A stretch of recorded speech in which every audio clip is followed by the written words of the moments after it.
Oh, Max's big day. Where would we be without it? If you're slightly familiar with the Sam Max franchise, or ever experienced only a single thing around the series or community, you'd know about this episode. More specifically, you'd know that this episode is the one everyone quotes, loves, mentions, references, and talks about. I mean, come on, it's Max's big day, the episode everyone remembers seeing. You know the memory of how you've seen it for the first time, right? All of us share the same experience. 2021, YouTube clips of Sam Max blow up in views, a brand new community is formed through those YouTube clips, everyone starts watching the playthroughs of the Sam Max Telltale trilogy thanks to Napalm's videos.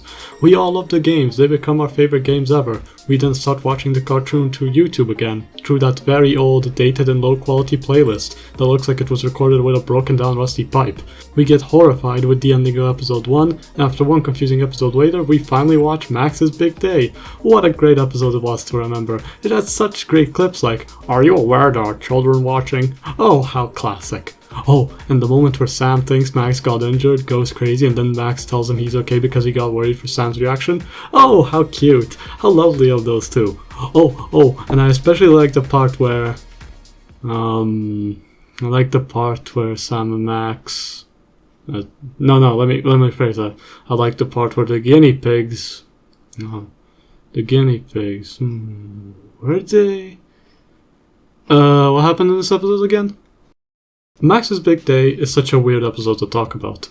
Unlike most episodes of the show which have a very structured plot running across its time slot with a bunch of memorable and well-written moments that sadly don't get brought up in the community as much, Max's Big Day is an episode that not only has everybody seen, not only has it seen by the average fan around 40 times, not only has a very messy and unfocused plot for its 10-minute running time, and not only has some of the most forgettable jokes in the show, but for some reason, it is brought up, referenced, and talked about constantly.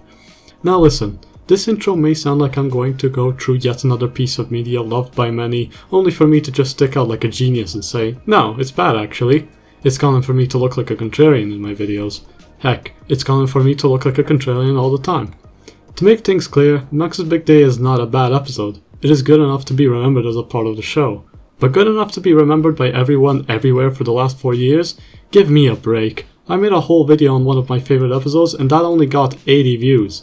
If this video beats the last one in views, I'll be so angry. To understand why I want to talk about the faults of Max's Big Day, you gotta put yourself in the shoes of an extreme Lorne style fan like me. You are me, and you love Sam Max. Since you love Sam Max, you love its TV show. It's your favorite of all time. You watch it all the time, you remember every bit of it, you recall every joke, scene and moment in it, and because of that you might also be familiar with all of the episodes of the show. You know all the set pieces, all the characters, sometimes all of the lines that certain characters say. When you first watched an episode like, say, The Trouble with Gary, you thought, wow, that was a really funny and original concept that the show had never done before or since then. I quite like it. The next few times you rewatch the episode, remembering that you liked its original idea and execution, you're bound to look forward to finding new stuff in the writing and animation, which makes you appreciate the episode much more, and therefore appreciate its place and purpose it holds for the show. And it all inevitably leads to a dopamine-pumping caffeine rush that makes you happy to live in a world where Sam Max exists. Perfect. The show served its purpose, making you excitedly happy from its equality. But when you look at an episode like Max's Big Day, when you first watch it, you go, haha, this one was pretty funny, no wonder why others like it, and you keep it with you and remember it as a very funny episode. Because of the fact it's so popular, you might also associate it as a classic episode, therefore making you feel like it's much better than you think. But the reality is, whenever you look back at Max's Big Day as an episode, on every rewatch you feel like you notice the quality of the episode worsening over time. And it isn't just because of the repetition. I love point and clicks, I love story games, I love it when random NPCs yap for 20 minutes. I do not mind seeing the same things go in motion twice. In the context of re-experiences, of course. So noticing that this episode isn't as good as I think it is every time you look back at it, it always makes you wonder. Why was this episode popular in the first place? Was it the fact it was the third episode produced? Was it the funny clip compilations? Was it someone in the community finding intrigue over dated racial stereotypes? Or was it that this episode is actually quite good and it's just me feeling like it worsens over time, but instead it takes a new mindset to enjoy it? To answer that, let's jump ahead into the episode and see what exactly it is like watching it after all these years. The episode begins with Sam Max falling from a plane in a comedic way. After landing in a big pot of water, they get surrounded by a tribe of guinea pigs, who quickly and inexplicably mention what's their deal. They await a chosen figure who they want to worship, who happens to have a very familiar appearance. Max is shortly proven to be the chosen one of the guinea pig tribe, and becomes their new king, starting the episode's plot. There are already a few questionable things that can be brought up in the intro sequence alone. The very quick setup and pacing compared to the episodes like The Thing That Wouldn't Stop It, a random plot element of Max's latex skull that feels even a bit too random for Sam Max standards, and of course, the way Max proves to be king. How does he do it? By farting in the cauldron and doing armpit farts. Excuse me, are we watching the same show here? You're telling me the same franchise which had a game entry with biblically reflective stories and concepts about letting go of past traumatic experiences and guilt, as well as a deep message about the present state of the human mind, had a show with an episode with said character doing this? Come on, man. I know pre-Telltale Sam Max had some gross out humor here and there, and the cartoon itself isn't known for being the cleanest, but this scene is just... meh. I don't know, calling an episode with a rabbit armpit farting to a crowd of racial stereotypes for their amusement peak goes out of its way to show you why people should be more discerning with the things they watch. Oh well, it's a good thing this only happens in this part and not again. Anyways, Max becomes the king of the guinea pigs, and we're now at the point of the episode where we get to see something fun, hilarious, or just overall creative. Those moments before a conflict are always great in the Sam Max show for their memorability alone. What does this episode have to offer? Well, Sam visits Max and eats some food, and Max eats some food as well, but instead he lets the lackeys chew it with him. Alright. And Max also gets to resolve the conflicts of the guinea pig characters thanks to his newly found wisdom. And he does it by wearing their skin/pelt. Okay. I gotta admit, letting Max wear the literal skin of his underlings for fun like he's cosplaying a Quake 2 Strog definitely feels in line with Sam Max, but here's the thing. The conflict starts immediately after these two moments. That conflict being that Max would much rather stay as the king with Sam as his lackey, while Sam wants Max and him to continue being the Freelance Police. But because of the fact Max has a responsibility of taking care of the guinea pigs, he's forced to stay and leave Sam behind. Now, surprisingly, I really liked this story point in the episode because of how it was able to turn such an unoriginal cartoon trope into something actually quite interesting. Instead of Max's new status as a king turning him into an egotistical leader that makes him feel like he doesn't need Sam at all, it's instead portrayed as Max wishing for his new kingdom to be a larger priority than his and Sam's job of being freelance police. Sam obviously prefers the opposite, liking the status of Max's new king role, but still knows that their jobs of saving people and even humanity is more important. Heck, I really like the fact that Sam and Max don't even get angry at themselves in this conflict, and it just happens to be an innocent disagreement. And the parallels to this and even references and callbacks are so good. This conflict and its conclusion and message make you appreciate Sam Max as a duo when Max becomes president in the Telltale series. Finally getting to see a time where Max can be a ruler of some sort while still being aware and willing to do freelance police work. Sam literally quotes a line he said in the very previous episode. Max talks in a pretty quiet tone when telling Sam the truth, and despite it being a scene that I can admit has been overhyped by many, the iconic scene of Sam thinking Max's brain got cut off, again, only to be revealed as just an off-screen occurrence, is not only really funny, but also a really nice twist that, despite the show being known for its wackiness, this situation is as real as ever. There's no twists, no hidden secrets, no excuses or ways out, and it's just a realistic, grounded and quite well written moment about the importance of dangers of rejecting top priorities and seemingly innocent disagreements causing a lot of damage to relationships. But despite me falling in love with this scene as I was rewatching this episode for this video, it can't be denied that the same amount of plot holes, alongside the rest of the flaws this episode holds, makes it feel like the episode was the biggest missed opportunity ever. First of all, dude, I hate the new guinea pigs. Yes, that is their name for those who couldn't hear what they said with their thick, stereotypically racist accents. Get it? They're guinea pigs from New Guinea. Well, if you didn't get the joke from the name, you'd immediately get it once you see the funny antics they go about, such as worshipping pagan gods, shouting ooga booga, throwing up their food, dressing really stupidly, and most importantly, trying to find a chosen figure to entertain their sorry existence of using racist accents and get free cable. Listen, I get it. Me talking about this for so long only gets me so much. I wouldn't be surprised if I was called a woke, politically correct, liberal, super mega Fukawa combo with an office stall, strafe jumping caverns, one skip, or whatever words they use for calling people with a moral identity nowadays in my comment section. But the thing is, no matter what you think of these characters, They're depicted by the episode as ravenous bad guys who just so happen to not only be ravenous towards people of higher authority, but they're visually depicted as a native tribe of Oceanic Island.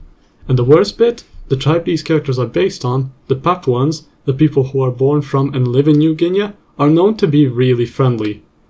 So this might be the most messed up thing that this has ever come out of this franchise. Listen, I obviously will not be angry at any of the writers of the show who did this. J.D. Smith may have been the same guy who wrote the most disgusting scene in all of Sam Max, the guy who wrote the worst episode of the Nelvana cartoon, and the guy who wrote this, but I'm obviously not going to be up in arms to cancel him or anyone else who worked in the show, cause this episode is 28 years old. Despite it already being drunk at birth, you gotta understand it was an era where stuff like this in cartoons was much more common, and the writers themselves were clueless as to what they wrote was right or wrong. Nobody should be attacked over these stupid Mole Man clones. And it's the reason why I forgive the makers of the show for doing this. But we still gotta point out that this sucks, that it's offensive, and that we're glad that we have learned so much since, to the point where characters like the Guinea Pigs will never be made again. Oh, and also, since these guys are also very racist in universe, this gives the story absolutely no reason for Max to stay with these guys.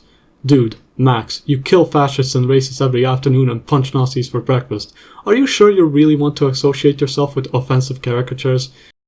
Secondly, we're about halfway through the episode and all I can notice is the high lack of creativity in the episode's set pieces, locations, and overall visuals.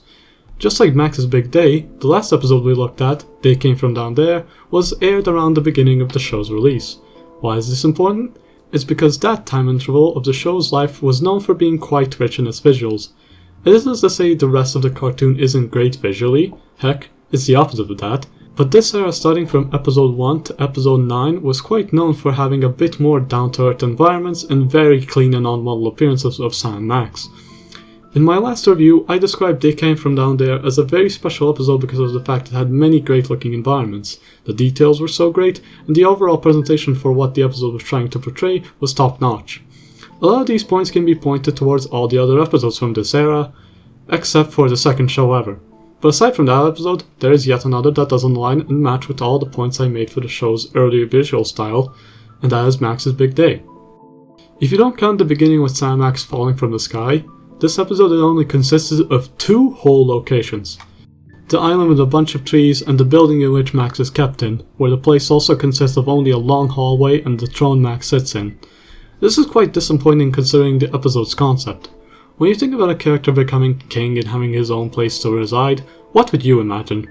Well, I surely wouldn't just think of a pale hallway with a single throne if you ask me.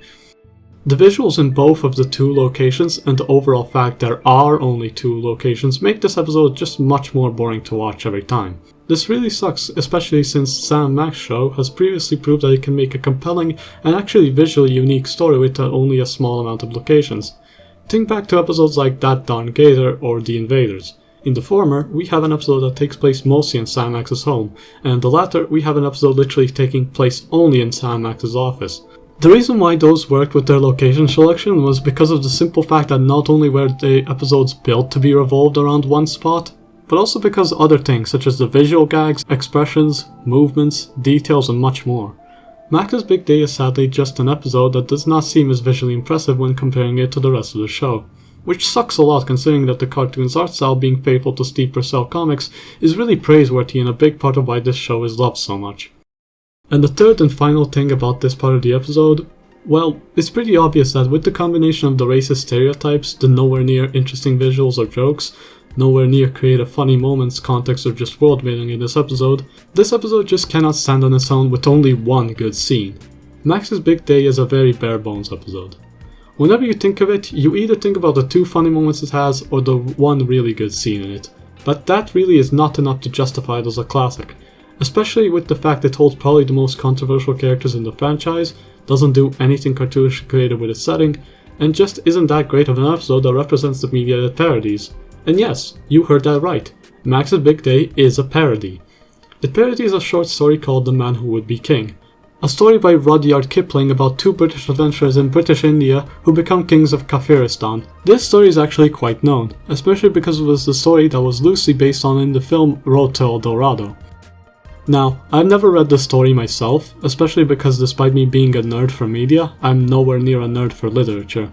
But after reading a small plot summary of the story, I gotta say, wow, this parody blows. It doesn't exactly follow everything the original story set up at the beginning, and the only similarities I can notice were the ones in the third act of the episode.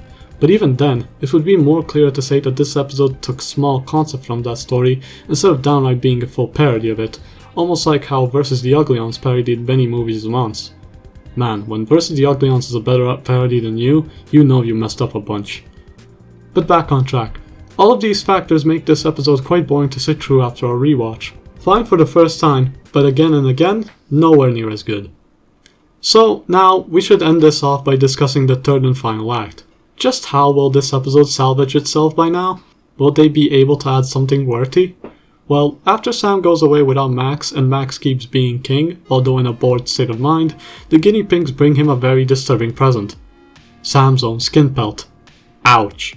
I guess I wasn't kidding when I said this episode had a resemblance to Quake 2.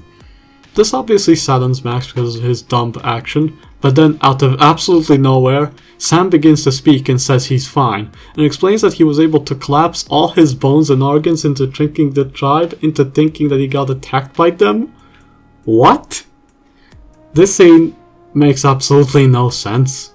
Out of all the wacky twists and turns the Sam Max show had, nay, any of the Sam Max media had, this is probably the worst one. In each one you actually see something happen unexpectedly in a way that connects to a previously mentioned thing, or makes a bunch of sense in a grounded viewpoint. This though, Sam somehow finding out he can do something like that out of nowhere and never do it again? Ridiculous. Stupid even. After that convoluted turn, the tribe asks Max if there's anything wrong, as if they haven't seen him cry a river right in front of them. And Max tells them that because of the fact that, well, they almost literally skinned his friend, he can't accept their gift. This makes the tribe of the Guinea Pigs realize that a chosen one would never deny any gift whatsoever and are ready to execute Max because he isn't their true leader with godly powers. Yeah, I'm pretty sure they could have realized that at the beginning by just knowing what flatulence was, but oh well, who cares at this point. Sam and Max make a run for it and are confronted and surrounded on a bridge. Just when they were about to be attacked, the Rubber Pants Commandos come in and save the duo. Now, this twist is yet again odd, but nowhere near close to being convoluted like the other plot points in the episode. The Rubber Pants Commandos were introduced in the comics as a trio who saved Sam Max from sudden trouble. They were very prominent characters in the comic series, often having the same amount of appearances as characters like Flint Paper. This would have been a fine addition to the episode if it weren't for the fact that, sadly, the Rubber Pants Commandos were introduced in this episode first and haven't appeared through the show again until the final episode. The ones who probably never knew about the Rubber Pants Commandos before would just be downright confused. I mean, this cartoon adaptation was not only made for younger audiences in mind, it was also made for people who are new to the franchise, so seeing characters that were introduced in the comics added here and never again until the finale is just so off-putting. Sure, you could say that their appearance in Night of the Gilded Heron Shark didn't make sense either, but at least that was the very second comic of the franchise, where there were only like 5 characters back then. So, Sam Max ride the helicopter, defeat the tribe that tried to kill them, they recap what they learned, blow up a local filling station, and head off as a part of a very heartwarming conclusion. Oh, how sweet. They're really unaware of how much of a mark this episode made all these years later. So, there we go. That was Max's big day. After watching it, we can finally answer the question we've set at the beginning of this video. Why was this episode popular in the first place? It was the gay moments, no comment, that's why. Okay, no, it's more than the gay moments. I never downplay such funny scenes like that. I think the reason why Max's big day is still talked about and why I'm talking about it myself right now is because of how much of a missed opportunity it was. Think about it. A story where the iconic duo separate themselves by their own will innocently and question if they can live their lives without each other, only for the story to be executed in a bare bones, offensive, boring, comedically lacking and wasted way. This episode and its memorability is more than the fact that people just really liked the general direction. It was the fact that it flopped at that. But nobody really wanted to talk about why. As much as there are Sam Max YouTube videos and overall people being vocal about individual episodes of the cartoon series, the most you can hear about them is, this one is the best, this one is gross, this one is racist, and the rest exist. But now that it has been almost 4 years since the Sam Max community renaissance, after 4 whole years of seeing the same clip of Sam go, "You cut up his brain, you backwards butchers," and 4 whole years of everyone just liking it for what it should have been, an episode that explores the duo's importance, now is pretty much the perfect moment to explain and point out why this episode blew. We didn't witness a big day for Max. We witnessed a big day for wasted talent. Congratulations, Max's big day. You are the best worst Sam Max cartoon episode ever. Next time you come to someone's annual rewatch, be humble of what you are. Flawed. Good night.